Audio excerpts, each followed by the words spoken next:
आज का अपना पाठ है पाठ 5 आकारांत स्त्रीलिंग शब्द। आकारांत स्त्रीलिंग शब्दों को शुरू करने से पहले हम समझेंगे आकारांत पुल्लिंग शब्द। पुल्लिंग किसे कहते हैं? पुल्लिंग स्त्रीलिंग आप शुरू से पढ़ते आ रहे हैं। जो शब्द पुरुष जाति का बोध कराएगा वो क्या कहलाएगा? पुल्लिंग कहलाएगा। और जो स्त्री जाति का बोध कराएगा वो स्त्रीलिंग कहलाएगा। अब देखते हैं अपन आकारांत और आकारांत। जिन शब्दों के अंत में एक ही ध्वनि होगी वो क्या कहलाएगा? आकारांत कहलाएगा।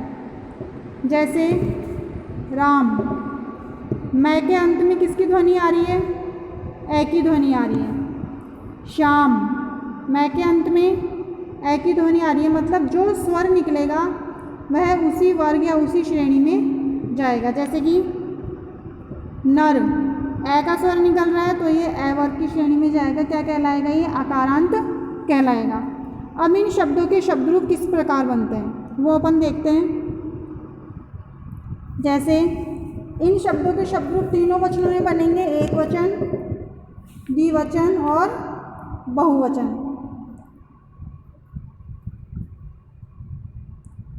जैसे राम है, रामौ, रामः। एक वचन में अपन क्या लगा देंगे? विसर्ग लगा देंगे। राम है, नर है, गज है। ये क्या है? एक वचन के शब्द हैं। रामौ, नरौ, गजौ, इसमें क्या लगा देंगे अपन? औ की मात्रा। रामः, नरः, गजः, इसमें अपन क्या लगा देंगे? आ की मात्रा और विसर्ग। ये किसके शब्द हैं? बहुवचन के शब्द हैं। अब अपन देखते हैं आकारांत स्त्रीलिंग शब्द। मैंने आपको बताया जिन शब्दों के अंत में ए आएगा, ए, वो क्या कहलाएगा? आकारांत कहलाएगा। लेकिन जिन शब्दों के अंत में आ आएगा वो क्या कहलाएगा? आकारांत कहलाएगा। जैसे बाला, बाला के अंत में क्या आ रहा है? आ रहा है। और आगे अपन देखते हैं जैसे महिला, महिला के अंत में क्या आ रहा है? आ रहा है। छात्रा, लता, इन शब्दों के अंत में आ आएगा वो क्या कहलाएंगे? आकारांत कहलाएंगे। अगर शब्द ऐसे खत्म होगा जब तो आकारांत, और अगर शब्द आ पे खत्म होगा तो आकारांत। ठीक है? तो चाहे कोई सा भी लिंग हो, पुल्लिंग, स्त्रीलिंग और नपुंसकलिंग, तीनों के शब्द रूप तीनों वचनों में बनेंगे। कौन कौन से में? एक वचन, द्विवचन और बहुवचन। एक वचन मतलब जो हमें एक का बोध कराएगा वो क्या कहलाएगा? एक वचन कहलाएगा। द्विवचन मतलब जो हमें दो का बोध कराएगा वो क्या कहलाएगा? द्विवचन। बहुवचन मतलब जो हमें दो से ज़्यादा व्यक्तियों का बोध कराएगा। अब दो से ज़्यादा 3 भी हो सकते हैं, 4 भी हो सकते हैं, 10 भी हो सकते हैं, 50 भी हो सकते हैं। तो जो हमें दो से ज़्यादा का बोध कराएगा तो वो बहुवचन कहलाएगा। अब अपन इसके शब्द कैसे बनाएंगे? जैसे आकारांत स्त्रीलिंग शब्द। पुल्लिंग में अपन क्या कर रहे थे? एक वचन में विसर्ग लगा रहे थे, लेकिन इसमें एक वचन में विसर्ग नहीं लगेगा। क्या बनेगा? बाला। द्विवचन में बाले, बहुवचन में बालाहा। एक वचन में जो मतलब साधारण शब्द रूप जो दिया हुआ रहेगा, जैसे बालिका, लता, इनको अपन साधारण तरीके से लिखते चलेंगे।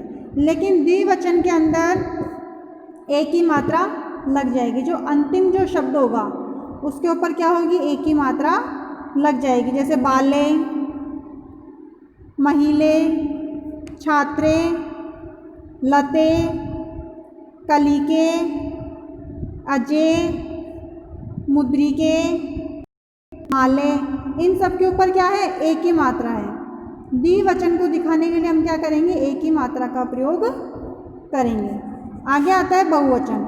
बहुवचन को दिखाने के लिए हम लोग क्या करेंगे? विसर्ग लगा देंगे। जैसे बालाहा, महिला, महिला का बहुवचन क्या हो गया? महिलाहा। अपन ने क्या लगा दिया? विसर्ग लगा दिया। छात्रा, छात्रा में अपन ने क्या लगा दिया, अंत में विसर्ग लगा दिया।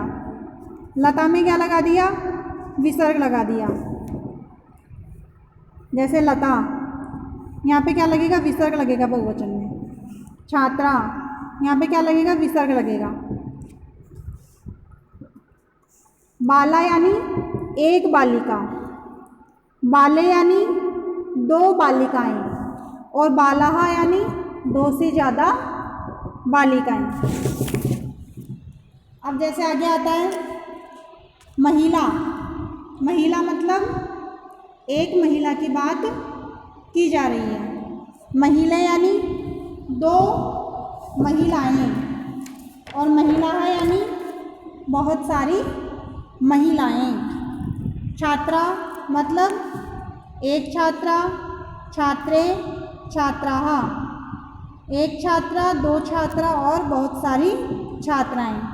ऐसे आगे इनके शब्द रूप बनते जाएंगे। एक बार इन शब्द रूपों का उच्चारण आप लोगों को वीडियो के अनुसार करना है। जैसे वीडियो में मैं बोलती जाऊंगी वैसे ही आपको भी बोलते चलते ही रहना है, जिससे क्या होगा, आपका अभ्यास होगा और आपको शब्द रूप बनाने आएंगे। जैसे लता का अपन क्या बनाएंगे, लता, लते, लताहा, यह उच्चारण आपको साथ साथ करना है।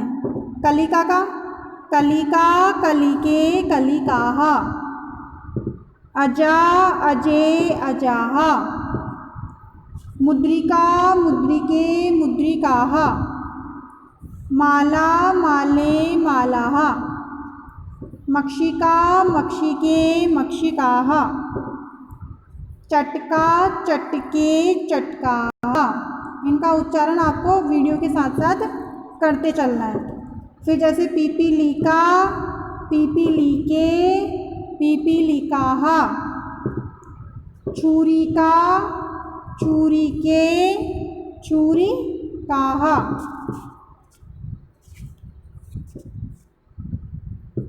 रोटिका, रोटिके, रोटिकाहा। पादुका, पादुके, पादुकाहा। अब अपन देखते हैं अन्य आकारांत स्त्रीलिंग शब्द। जैसे पाठशाला, यहाँ पाठशाला दे दिया एक वचन का रूप। अब अपन इसको यहाँ पे द्विवचन में बनाएंगे, तो द्विवचन में क्या बन जाएगा इसका, पाठशाले, और बहुवचन में पाठशालाः। पाठशाला, पाठशाले और पाठशालाः। नौके दे रखा है। अब नौके का अपन को एक वचन का रूप बनाना है। भाई द्विवचन में तो दे दिया है, लेकिन इसका क्या करना है, एक वचन में रूप बनाना है। तो क्या बनेगा इसका, नौका, नौके, नौकाहा। ऐसे ग्रीवाहा, बहुवचन का शब्द दे दिया, रूप दे दिया। अपन को क्या बनाना है, एक वचन और द्विवचन का बनाना है। एक वचन में आपको सिंपल सा बताया, आ की मात्रा। ग्रीवा का क्या बन जाएगा, ग्रीवा बन जाएगा। इसमें एक ही मात्रा, क्या बन जाएगा, ग्रीवे। ग्रीवा, ग्रीवे, ग्रीवाहा। तो दिखने में तो आपको ये कितने शब्द दिख रहे हैं, केवल 3 शब्द दिख रहे हैं। लेकिन अपन अगर इन 3 शब्दों का अलग अलग एक वचन, द्विवचन और बहुवचन में करेंगे तो ये कुल मिला के कितने शब्द हैं, 9 शब्द हैं। पाठशाला, 3 पाठशाला के हो गए, एक वचन, द्विवचन और बहुवचन। 3 शब्द नौके के नौके का हो गए, नौका, नौके, नौकाहा। ऐसे ये क्या हो गए, 9 शब्द हो गए। तो इनका आपको अभ्यास करना है। अपन एक लाइन में और देख लेते हैं। जैसे गायिका, एक वचन का रूप है। अगर गायिका 2 होगी तो द्विवचन में क्या बनेगा, गायिके। गायिका, गायिके, गायिकाहा। नासिके, अब नासिका का अपन को इधर की तरफ का बनाना है, तो क्या बन जाएगा, नासिका, नासिके, नासिकाहा। गीता का गीता, गीते, गीताहा। इस तरह से आपको इन सारे शब्दों का अभ्यास करना है। अब अपन देखते हैं एक बार इनको शब्दार्थ की दृष्टि से। भाई शब्द रूप आपको बनाना सिखा दिया, एक वचन, द्विवचन और बहुवचन में। आ, ए और आ की मात्रा और विसर्ग। अब अपन देखते हैं शब्दार्थ। जैसे इन शब्दार्थों का आपको चित्र देख के समझ में आ रहा होगा इन सारे शब्दों का अर्थ। जैसे महिले का मतलब 2 महिलाएं, छात्रा का मतलब बहुत सारी छात्राएं, लता, लता का मतलब किसी बेल के बारे में बात हो रही है। कलिका, कलिका का मतलब क्या होता है? कलियाँ। क्या होता है? कलियाँ। कली कहा यानी कलियाँ, कली के यानी 2 कली, 2 कलियाँ, और कलिका यानी 1 कली। आगे आता है अजा। अजा किसको बोलते हैं? बकरी को। ये चित्र किसका है? बकरी का चित्र है। ये किसका चित्र है? ये बकरी का। 1 बकरी की बात होगी तो अजा, 2 की होगी तो अजे, और 2 से ज़्यादा की होगी तो अजाहा। मुद्रिका, मुद्रिका मतलब क्या होता है? अंगूठी। मुद्रिका, मुद्रिके, मुद्रिकाहा।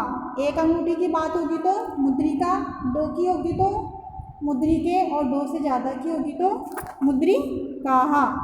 अब आगे अपन देखते हैं। माला का मतलब आपको समझ में आ रहा होगा। माला मतलब माला। मक्षिका, मक्षिका का शब्दार्थ क्या होता है? मक्षिका शब्द का अर्थ क्या होता है? मक्खी। क्या होता है? मक्खी। मक्खी को संस्कृत में क्या बोलते हैं? मक्षिका। चटका, इन चटका का आपको समझ में आ रहा होगा। चटका यानी, चटका का मतलब क्या होता है? चिड़िया। ये चित्र किसका है? चिड़िया का है। तो अभी तो आपको क्या चित्र देख करके समझ में आ रहा है। अभी आपके कक्षा 5 में संस्कृत की शुरुआत है, इसलिए पूरी किताब को आपको चित्रों के माध्यम से समझाया गया है। लेकिन जैसे जैसे आप आगे के स्तर पे बढ़ते जाएंगे वैसे वैसे ये चित्रों का जो चित्रों के द्वारा जो समझाने का जो तरीका है वो क्या होता जाएगा? ख़त्म होता जाएगा। लेकिन तो इसके लिए आपको क्या करना है? इसको सीधा सीधा आपको याद करना है। जैसे चटका, चटका का मतलब क्या हुआ? चिड़िया हुआ। ये आपको चित्र देख के, अभी तो आपको चित्र देख के समझ में आ रहा है, लेकिन आपको इन शब्दों के अर्थ याद करने पड़ेंगे। फिर जैसे आता है पिपीलिका। अब ये चित्र किसका है? चींटी का है। पिपीलिका यानी चींटी। संस्कृत में पिपीलिका को क्या बोलते हैं? चींटी बोलते हैं। आगे आता है छुरिका। छुरिका यानी छुर्री। छुर्री किसे बोलेंगे? चाकू को बोलेंगे। रोटिका, रोटिका यानी रोटियाँ। ये किसका चित्र है? रोटियों का चित्र है। आगे आता है पादुका। ये चित्र किसका है? चप्पल का है। तो चप्पल को संस्कृत में क्या बोलते हैं? पादुका बोलते हैं। आगे आता है पाठशाला का, आपको समझ में आ रहा होगा। पाठशाला यानी विद्यालय का चित्र है ये। नौके, नौके में क्या है? ये किसका चित्र है? ये नाव का चित्र है। तो नौके का मतलब क्या होता है? 2 नाव। ग्रीवा, ग्रीवा में चित्र किसका है? गर्दन का है। यहाँ की बात हो रही है गर्दन की। माना कि पूरा मुख दे दिया है, लेकिन अपन को पूरे मुख का ध्यान नहीं रख करके केवल गर्दन का ध्यान रखना है, क्योंकि ग्रीवा का मतलब क्या होता है? गर्दन। आगे आता है गायिका। गायिका आपको समझ में आ रहा होगा चित्र को देख करके। जो गाना गाती है वो क्या कहलाएगी? गायिका कहलाएगी। नासिके, चित्र को देख करके समझ रहे होंगे किसका चित्र है? ये नाक। मूषिका, मूषिका यानी चूहिया। ये चित्र किसका है?